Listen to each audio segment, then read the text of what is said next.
Hello बच्चों and welcome to the wonderful world of economics. Yes बच्चों, as we have started our journey of money market and capital market at 12th level, जो Maharashtra board में एक बहुत ही important chapter है, इसके हमने बहुत ही डिफरेंट क्वेश्चन को इजीली एक्सप्लेन किया। आज हम इसी चैप्टर का आखिरी पार्ट में हम डिस्कस करने वाले हैं ऑब्जेक्टिव, यानी objective from your text book, वो डिस्कस करेंगे ताकि ऑब्जेक्टिव के लिए भी आप किसी पे रिलाय नहीं हो और वही ऑब्जेक्टिव्स आप इजीली फुल्ली मार्क्स कवर होते हैं, फास्ट होते हैं, टाइम सेविंग होता है और आपको किसी से पूछने की ज़रूरत नहीं है बच्चों, क्योंकि ऑब्जेक्टिव्स बहुत इजी होते हैं। Once the topic is clear in your mind, once the question and answer already read by you, it is already completed by you, you can easily cover all the objectives either from this textbook or any questions, यानी any कोई भी objective अगर आपके किसी भी question के बीच में से भी पूछा जाए तो you must be able to cover it। तो चलो बच्चों, आज हम कवर करते हैं objective in a very easy way. As you always know, simplicity is our main motto. ना इस ऑब्जेक्टिव में यानी आपके टेक्स्ट बुक के पेज नंबर 91 पे जो ऑब्जेक्टिव्स दिए गए हैं, उस ऑब्जेक्टिव में हम देखते हैं पहला है चूज़ द करेक्ट ऑप्शन। यानी आपको एक स्टेटमेंट दिया जाता है, उस स्टेटमेंट के बाद 4 ऑप्शंस दिए जाते हैं और इन 4 ऑप्शन में से कोई एक ऑप्शन जो रहता है वो सही रहता है और वही ऑप्शन बनता है आपका आंसर, और ये 1 मार्क के लिए पूछा जाता है। तो पहला हम देखते हैं कि इस मनी मार्केट और कैपिटल मार्केट का पहला ऑब्जेक्टिव क्वेश्चन क्या है। तो उसने फर्स्ट पूछा है कि डेवलपमेंट फाइनेंशियल इंस्टीट्यूशंस जो हमारे पूरे इस मनी मार्केट में हम देख रहे थे बहुत ही इम्पॉर्टेंट रोल प्ले कर रहे थे, वो development financial institutions they were established, इनको एस्टैब्लिश किया गया, क्यों, for what purpose, to provide short term funds. क्या वो शॉर्ट टर्म सिर्फ फंड्स प्रोवाइड करेंगे? नहीं, क्योंकि मीडियम टर्म और लॉन्ग टर्म फंड्स भी वो प्रोवाइड करेंगे। दूसरा है to develop industry, agriculture and other key sector. Yes my dear students, this is the option that is correct. ये सेकंड ऑप्शन जो है वो करेक्ट है। यानी ये जो फाइनेंशियल इंस्टीट्यूशंस हैं, इनके सेटअप करने के पीछे हमारा मेन पर्पस यही था कि हमारा प्राइमरी सेक्टर हो, सेकेंडरी सेक्टर हो, टर्शरी सेक्टर हो, सबको फाइनेंशियल बूस्टअप मिले, यानी जिसकी जितनी फाइनेंशियल रिक्वायरमेंट हो उनको सेटिस्फाई किया जा सके। यानी इंडस्ट्री हो, एग्रीकल्चर हो या एनी अदर की सेक्टर हो, की यानी इंपॉर्टेंट सेक्टर्स, उनकी मदद की जाए। थर्ड है regulated the money market. Money market को रेगुलेट करना था? नहीं, इस पर्पस के लिए इनको नहीं खोला गया था। या था regulate the capital market? No, money market और कैपिटल मार्केट जो है वो इम्पॉर्टेंट हिस्से तो हैं, लेकिन उनको रेगुलेट करने के लिए ये डेवलपमेंट फाइनेंशियल इंस्टीट्यूशंस नहीं खोले गए। उनके पीछे मेन पर्पस ये था, आपके इंडस्ट्री हो, एग्रीकल्चर हो या एनी अदर इम्पॉर्टेंट सेक्टर्स हो या इंडस्ट्रीज हो या गवर्नमेंट सेक्टर्स हो, there needs should be satisfied, specially there financial needs. Okay, now ये है आपका बी ऑप्शन जो यहाँ पे आएगा, develop the industry, agriculture and other key sector. Clear बच्चों? Second, now money market faces shortage of funds. Money market जो हमारे शॉर्ट टर्म नीड्स को सेटिस्फाई करता है, यानी borrowing and lending of the funds for the short period from 1 day to 1 year. तो हमारा जो मनी मार्केट है ये फेस करता है शॉर्टेज ऑफ फंड्स। क्यों? ड्यू टू, हमने प्रॉब्लम्स में पढ़ा था बच्चों, थोड़ा रिकलेक्ट करोगे तो जल्दी याद हो जाएगा। वहाँ पे क्या था, हमको बताया गया था इनएडिक्वेट सेविंग। लकीली हमारा जो पहला है वही ऑप्शन करेक्ट है, क्योंकि इस मार्केट में हमें दिखाई देता है कि हमारी जो सेविंग्स आती हैं वो इनएडिक्वेट है, उतनी नहीं है कि हमारे डिमांड को सेटिस्फाई कर पाएँ। तो हमारे जो मनी मार्केट है वहाँ पे शॉर्टेज ऑफ फंड्स क्यों दिखाई देता है बच्चों? क्योंकि सेविंग्स हमारे पास उतनी अवेलेबल नहीं है। दूसरा है ग्रोइंग डिमांड फॉर कैश। ये भी एक सही है, डिमांड कैश की बढ़ रही है, लेकिन ये first one is the best option. Presence of unorganised sector, no, it is clearly wrong. Financial mismanagement, no, वो इसके जो हैं वो करेक्ट ऑप्शंस नहीं है। तो हमारा बेस्ट और करेक्ट ऑप्शन क्या है? inadequate saving. Okay बच्चों, now third, individual investors have lost confidence in the capital market due to dash. हमारे जो इंडिविजुअल इन्वेस्टर्स हैं, जो कैपिटल मार्केट में रेगुलर इन्वेस्ट करते रहते हैं, उनका कभी कभी कॉन्फिडेंस शेक हो जाता है, कम हो जाता है. क्यों? हमने पढ़ा था. कब हुआ था? जब मार्केट में कोई फाइनेंशियल स्कैम होता है, कोई बहुत बड़ा अगर स्कैम मार्केट में हो जाता है, घोटाले हो जाते हैं, तो इन्वेस्टर जो है वो डिस्करेज हो जाता है, वो डीमोटिवेट हो जाता है और उसका कॉन्फिडेंस चलने लगता है कि मैं सही कर रहा हूँ इन्वेस्ट करके, या मेरे पैसे जो हैं वो मार्केट में डूब जाएंगे. तो इसका ऑप्शन हमें दिखाई देता है. जैसे यहाँ पे हमारे पास 4 ऑप्शन है. Lack of financial instrument, no. High transaction cost, no.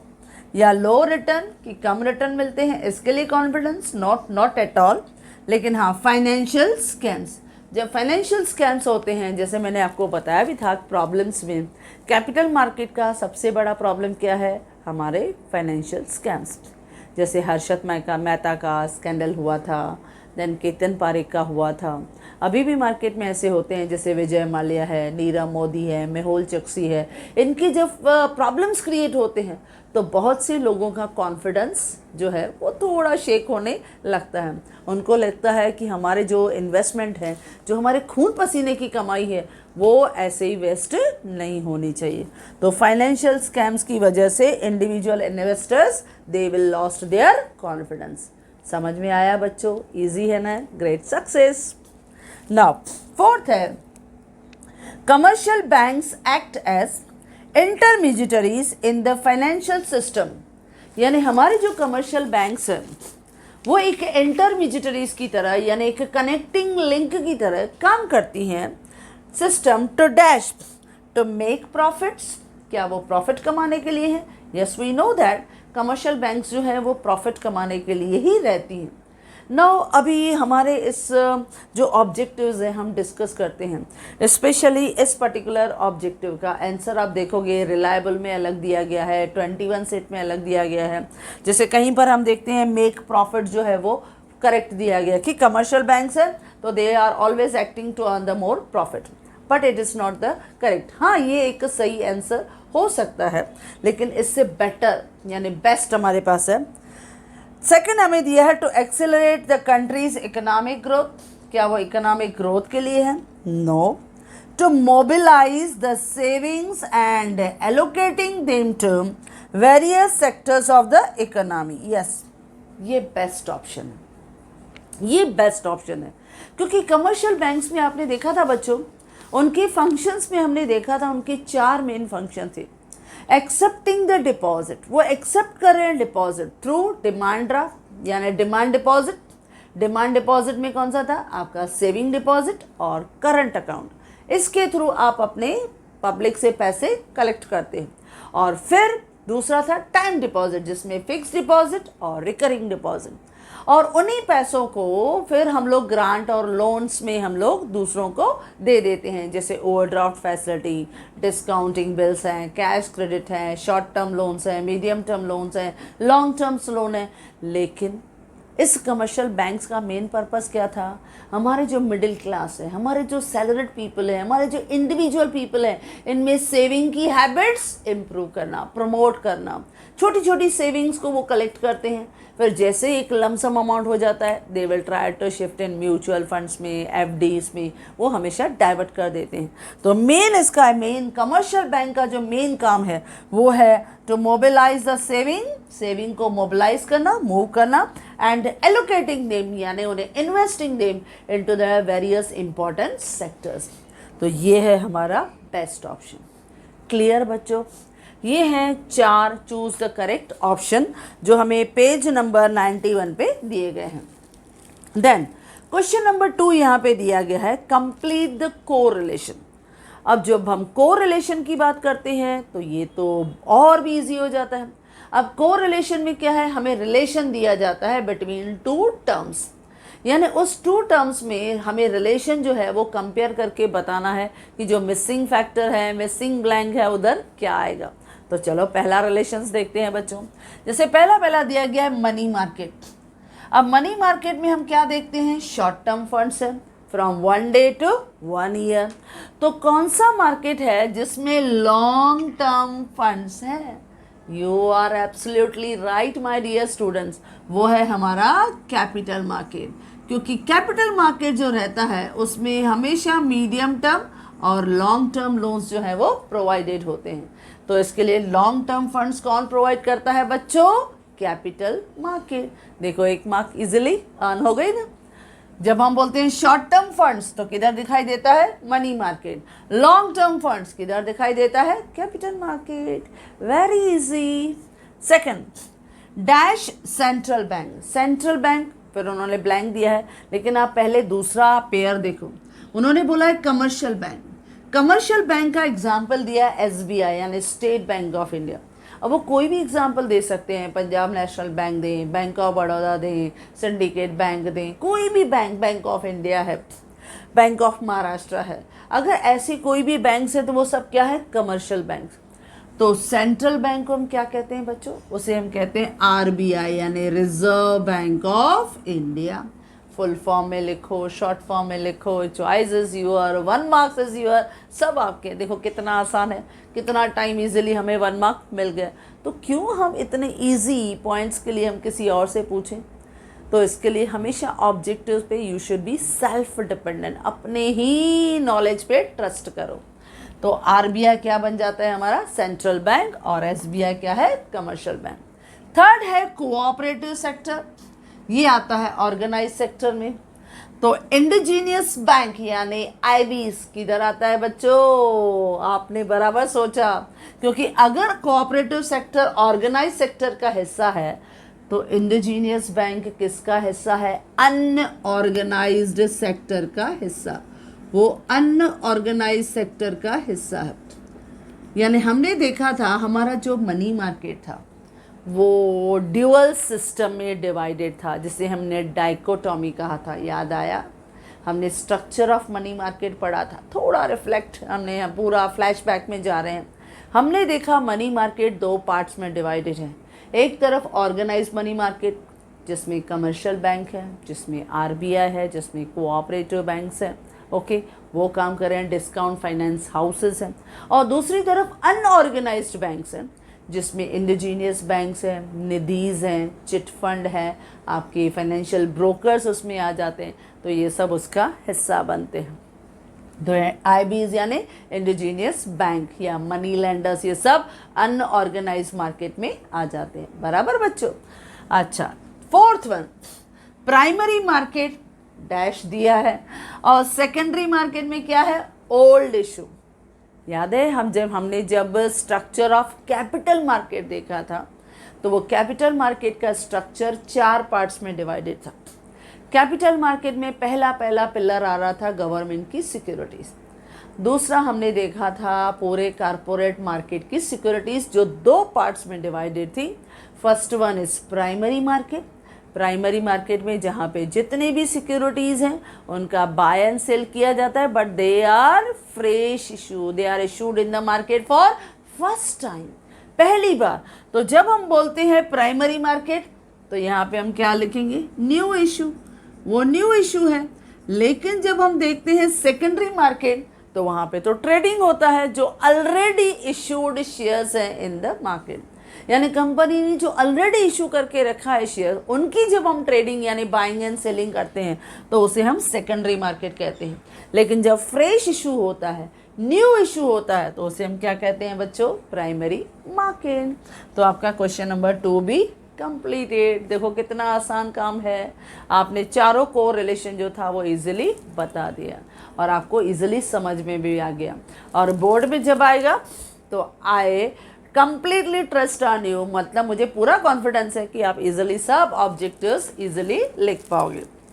Okay, question number 3 जो आ रहा है, फाइंड द ऑड वर्ड। अब ये भी एक वन काइंड ऑफ ऑब्जेक्टिव होता है, हमने हर चैप्टर में देखा है, कहीं कहीं पे इस तरह का भी क्वेश्चन आपसे पूछा जाता है।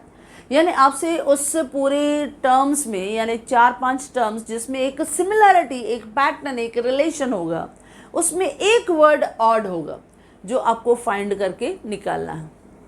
चलो ये भी बहुत आसान काम है, एक क्विज की तरह हम उसे सॉल्व करते हैं।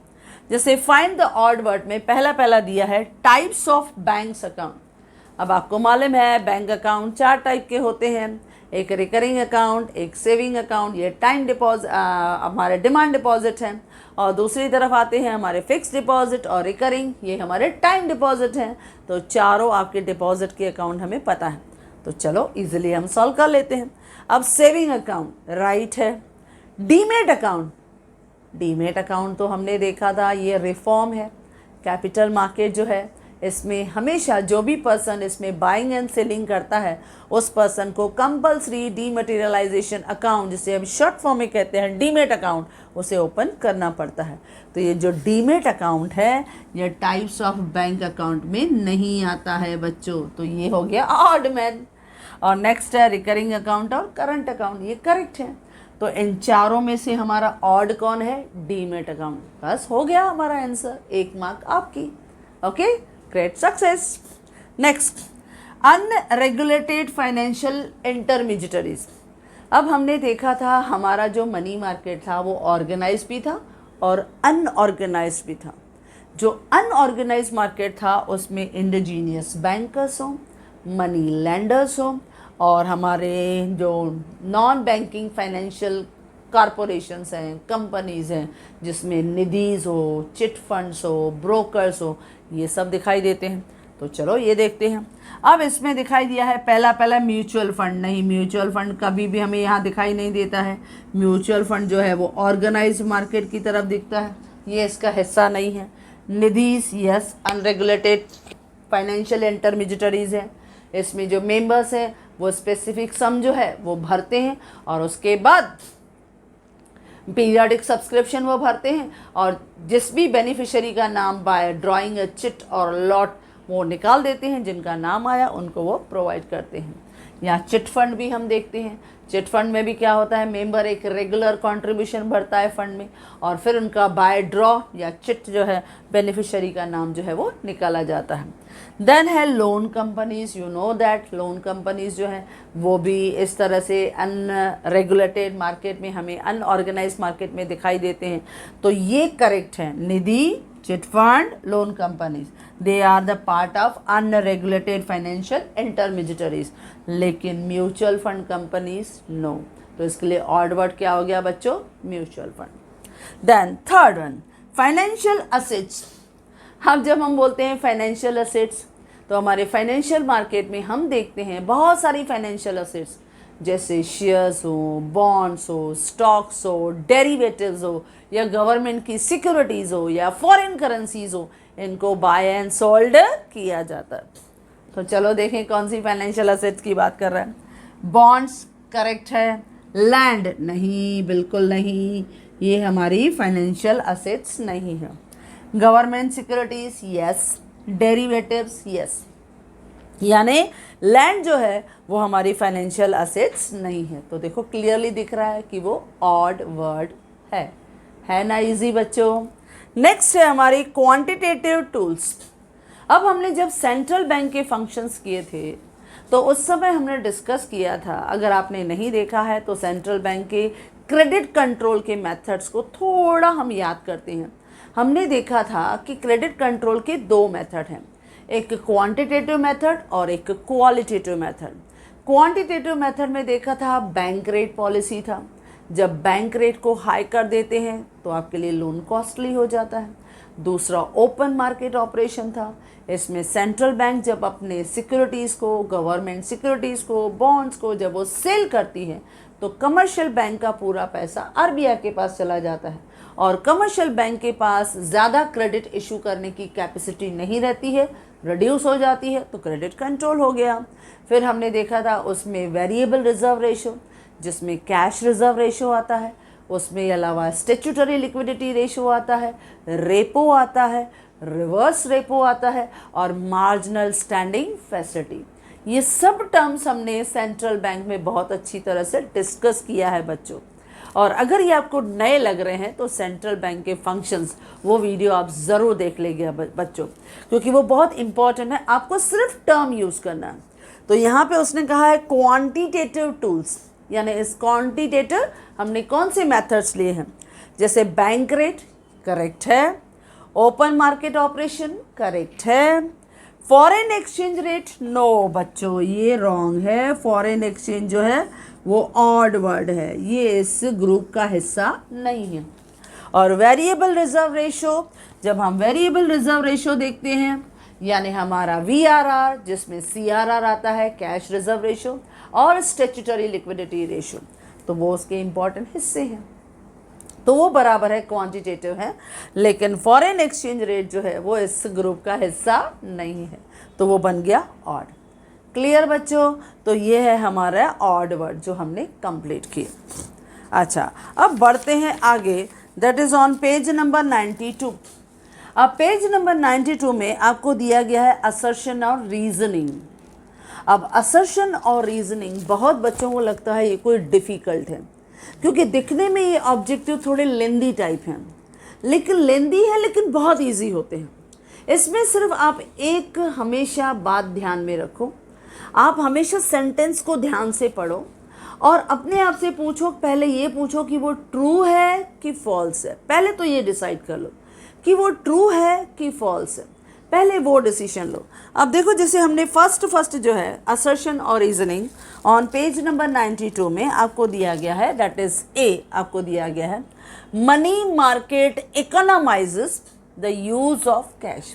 पहला फर्स्ट दिया गया कि मनी मार्केट जो होता है वो हमारे पैसे को बहुत अच्छी तरह से यूज़ करता है और बहुत ही अच्छी तरह से हमारे इकोनॉमी में मोबिलाइज होता है और उसकी रिटर्न्स ज़्यादा होती है।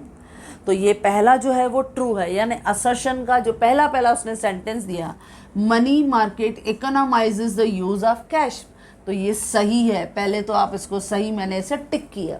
देखो, पहले ये डिसीजन लो, टिक किया, देखो आइडिया है, पहले आप टिक करो कि ये सही है। अच्छा, दूसरा रीजनिंग। अब रीजनिंग जो है वो आप पढ़ के देखो कि ये भी सही है कि गलत है। पहले हम पढ़ते हैं। उसने कहा money market deal with all the financial instruments that are close substitute of money. जब हम मनी मार्केट में डील करते हैं बहुत से इंस्ट्रूमेंट के साथ, जैसे हमने ट्रेजरी बिल देखा था, सर्टिफिकेट ऑफ डिपॉजिट देखा था, कमर्शियल पेपर देखा था, ये जो instrument mutual money market fund जो देखा था, ये सब हमें इंस्ट्रूमेंट इस मनी मार्केट में दिखाई दिए थे बच्चे। तो ये भी सब जो है ये भी एक करेक्ट आपका सेंटेंस है, दोनों करेक्ट है। और ये जो सेंटेंस है वो इस फर्स्ट सेंटेंस का प्रॉपर करेक्ट एक्सप्लेनेशन है, क्योंकि पहले सेंटेंस में वो बता रहा है मनी मार्केट जो है वो हमारे कैश को प्रॉपरली यूज़ करता है, यस बहुत अच्छी तरह से करता है, और मनी मार्केट डील करता है ऑल द फाइनेंशियल इंस्ट्रूमेंट जो नियरली क्लोज सब्सटीट्यूट होते हैं मनी के। तो ये एक ट्रू स्टेटमेंट है और ये हमारे असर्शन का प्रॉपर एक्सप्लेनेशन भी है। तो जब ऐसा होता है तो आपका जो ऑप्शन है थर्ड वन वो सही है, that is both A and R are true, दोनों सही हैं बच्चों। ए एंड आर यानी असर्शन और रीजनिंग दोनों सही हैं, and R is the correct explanation of A, यानी जो रीजनिंग है वो ए का प्रॉपर एक्सप्लेनेशन है। ओके बच्चों, नाउ सेकंड असर्शन दिया गया है कि रीजनल स्टॉक एक्सचेंजेस, जो हमारे रीजनल स्टॉक एक्सचेंजेस हैं, they are witnessed a sharp decline in the volume of trade, यानी बहुत से लोग रीजनल स्टॉक एक्सचेंज में इन्वेस्ट करना नहीं चाहते हैं। क्यों? हमने पढ़ा था ये प्रॉब्लम था। क्यों? क्योंकि बहुत से लोग बॉम्बे स्टॉक एक्सचेंजेस और नेशनल स्टॉक एक्सचेंजेस जैसे बड़े बड़े जहाँ पे लिस्टेड हमारी सिक्योरिटीज़ हैं, इन्हीं स्टॉक मार्केट में ज़्यादातर वो इन्वेस्ट करना पसंद करते हैं। हमने पढ़ा था, इसकी वजह से इनका वॉल्यूम जो है वो डिक्लाइन हो रहा है। तो ये एक करेक्ट स्टेटमेंट है। चलो ट्रू है। अब देखते हैं reason. Investors prefer to trade in securities जो लिस्टेड हैं in the premier stock exchanges like BSE and NSE। देखो रीज़न भी बराबर आ गया, क्योंकि बहुत से जो इंडिविजुअल इन्वेस्टर्स हैं वो प्रेफर करते हैं कि जो बड़े बड़े हमारे स्टॉक मार्केट्स हैं यानी बॉम्बे स्टॉक एक्सचेंज हो या नेशनल स्टॉक एक्सचेंज हो, वहाँ की लिस्टेड सिक्योरिटीज़ में हम इन्वेस्ट करेंगे तो वो वहाँ इन्वेस्ट करते हैं, इसके लिए रीजनल स्टॉक एक्सचेंज में इतना वॉल्यूम ऑफ फंड्स नहीं मिल पाता है। तो ये दोनों सेंटेंस करेक्ट है और जो हमारा आर है वो प्रॉपर एक्सप्लेनेशन ऑफ ए है। देखो कितना इजी है, लेकिन बच्चे डरते हैं, लेकिन बहुत इजी एक्सप्लेनेशन है। तो इसमें भी ऑप्शन थर्ड होगा, both A and R are true and R is the correct explanation of A. Clear बच्चों? सक्सेस। थर्ड आपको दिया गया है, the unorganised sector of the money market lacks transparency. हमने देखा था जो मनी मार्केट दो पार्ट्स में है, तो जो ऑर्गेनाइज्ड मनी मार्केट है वो आरबीआई के रूल्स एंड रेगुलेशन को फॉलो करता है। वहाँ पे क्लियर एक्यूरेसी, इंफॉर्मेशन और ट्रांसपेरेंसी होती है, हर चीज़ वहाँ पे परफेक्टली होती है। लेकिन जो अनऑर्गेनाइज्ड मार्केट है वहाँ पे इस तरह की ट्रांसपेरेंसी हमें दिखाई नहीं देती है।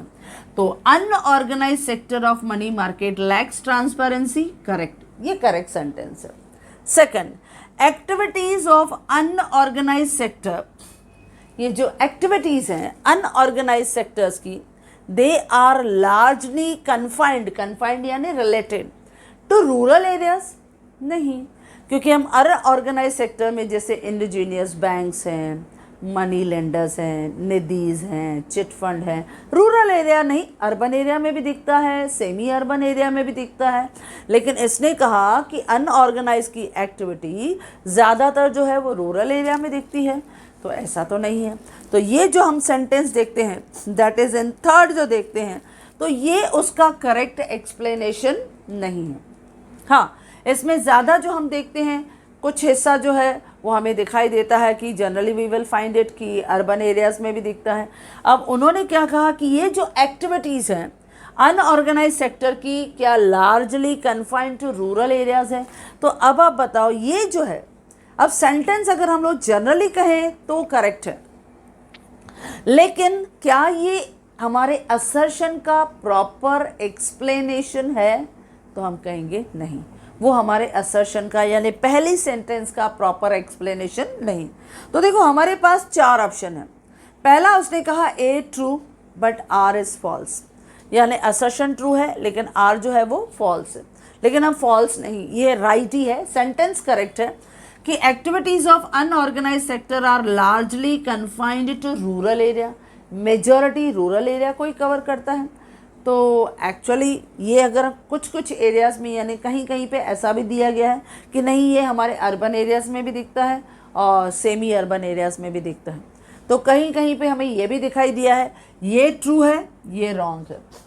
लेकिन मेजॉरिटी ऐसे भी आर्ग्यू करते हैं कि नहीं, क्योंकि हमारे जो बैकवर्ड एरियाज़ हैं वहाँ पे इस तरह की एक्टिविटीज़ ज़्यादा दिखाई देती हैं, तो ये ट्रू है, लेकिन वो इसका प्रॉपर एक्सप्लेनेशन नहीं है। तो हमारा जो फोर्थ ऑप्शन है कि both A and R are true, दोनों सही हैं, लेकिन R is not the correct explanation, वो लेकिन उसका करेक्ट एक्सप्लेनेशन नहीं है। तो ये है थर्ड का आंसर। ओके बच्चों, यानी उन्होंने क्या कहा, ए भी राइट है, आर भी राइट है, लेकिन आर ए को जस्टिफाई नहीं करता है। हाँ, वो अपनी जगह है कि अनऑर्गेनाइज सेक्टर में हमें ट्रांसपेरेंसी नहीं दिखती है, लेकिन जो रूरल एरियाज़ हैं वो भी हमें मेजॉरिटी बैकवर्ड एरियाज़ में दिखता है, लेकिन उसके साथ साथ वो अर्बन और सेमी अर्बन एरिया में भी दिखाई देता है। लेकिन ये हमारे ए स्टेटमेंट को प्रॉपरली जस्टिफाई नहीं करता है। इसके लिए ए और आर दोनों ट्रू है, लेकिन R is not the correct explanation of A. Then last fourth reasoning, उन्होंने कहा कि a foreign exchange management and control is undertaken by commercial bank. ध्यान दो बच्चों, हमने किया था कमर्शियल बैंक जो हैं वो हमारे इकोनॉमी में क्रेडिट को क्रिएट करने का काम करती हैं, they are the manufacturers of the credit. लेकिन क्रेडिट को कंट्रोल करने का काम किसका है? आरबीआई का। तो उसने कहा foreign exchange management and control is undertaken by commercial banks. No, ये रॉन्ग है, यानी फॉल्स है, ये फॉल्स है। सेकंड है RBI has to maintain the official rate of exchange of rupee and ensure its stability. Yes true, क्योंकि RBI जो है वो हमारी इकोनॉमी में प्राइस स्टेबिलिटी लाती है, फ्लक्चुएशंस को कंट्रोल करती है, वो इकोनॉमिक वेलफेयर के लिए, और हमारे इकोनॉमी में अगर इन्फ्लेशन आया, रिसेशन आया तो उसको कंट्रोल करती है ताकि प्राइस की स्टेबिलिटी हो। यानी हमारी आरबीआई जो है वो मेंटेन करती है फॉरेन एक्सचेंज रेट को भी, यानी जो हमारा ऑफिशियल एक्सचेंज रेट है उसमें भी सम टाइम अगर ज़रूरत पड़ी तो आरबीआई इंटरवेन करके मैनेज्ड जो फॉरेन एक्सचेंज रेट है उसे वो कंट्रोल करती है, सो दैट इकोनॉमी में प्राइस स्टेबिलिटी हो। यानी अगर इकोनॉमी में इन्फ्लेशन है तो भी कंट्रोल करें, रिसेशन है तो भी कंट्रोल करें। तो हमारे आरबीआई का रोल क्रेडिट को कंट्रोल करना है।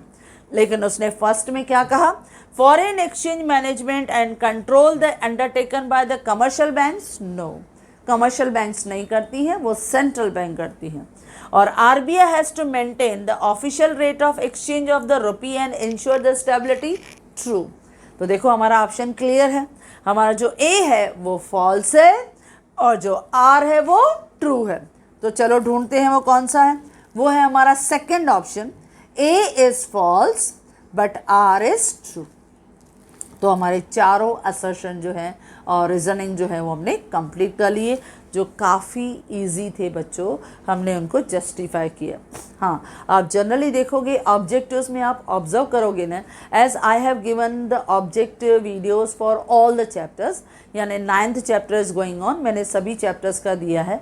और कहीं कहीं पे ऐसा भी दिखाई देता है कि रिलायबल में कुछ अलग दिया गया है, 21 में कुछ अलग दिया गया है, तो हमने कोशिश की है कि उसका बेस्ट जो सॉल्यूशन है वो हम उन्हें प्रोवाइड करने की कोशिश करें, क्योंकि कभी कभी कंट्रोवर्शियल आंसर्स भी आते हैं, हर एक का सब्जेक्टिव पर्सपेक्टिव रहता है, हर एक की सोच अलग रहती है, तो उनको लगता है कि ये एंगल भी जो है वो सोचने का सही हो सकता है। जैसे हमने अभी अभी मेक प्रॉफिट का हमने एक ऑब्जेक्टिव देखा, तो कहीं कहीं हर एक का एंगल जो है वो अलग अलग दिया हुआ है, but don't bother about that, हमने बेस्ट सॉल्यूशन जो है वो अपने ऑब्जेक्टिव्स का दिया है।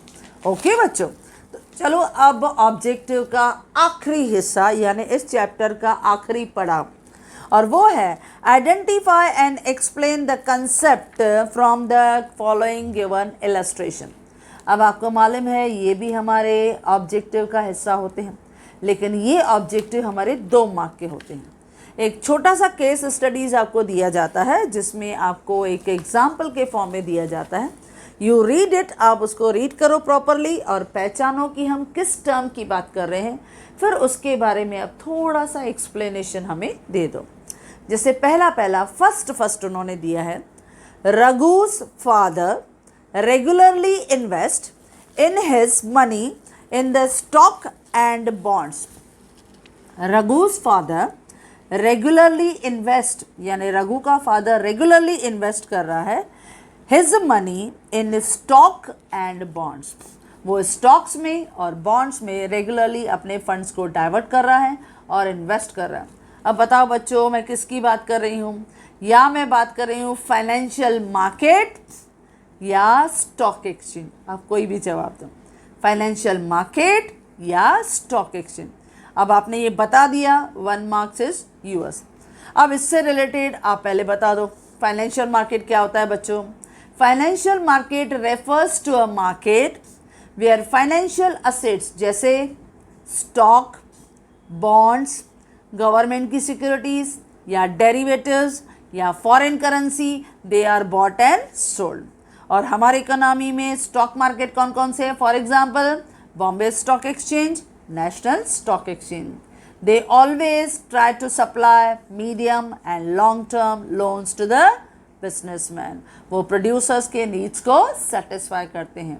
They contribute more in the growth of agriculture, industry and basic key areas. More than enough. Clear बच्चों? तो ये था पहला आपका concept. Second है Sarah makes a monthly contribution to a fund jointly created by her friends. सारा ने क्या किया, एक मंथली कंट्रीब्यूशन किया जो इनके फ्रेंड्स के साथ उन्होंने मिलके वो क्रिएट किया था, यानी आपस में दोस्तों ने मिलके थोड़ा थोड़ा एक कंट्रीब्यूट हमने किया। जैसे हमने चिट फंड में देखा था बच्चों, हमने चिट फंड में देखा था थोड़ा थोड़ा कंट्रीब्यूट करके। फिर देखें आगे क्या बोल रहे हैं।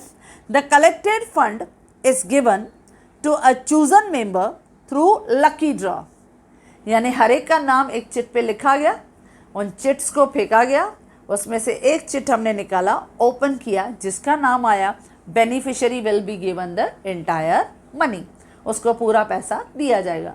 किसकी बात कर रहे हैं बच्चों? Chit fund. देखो चिट के थ्रू निकाला गया, तो ये चिट फंड है।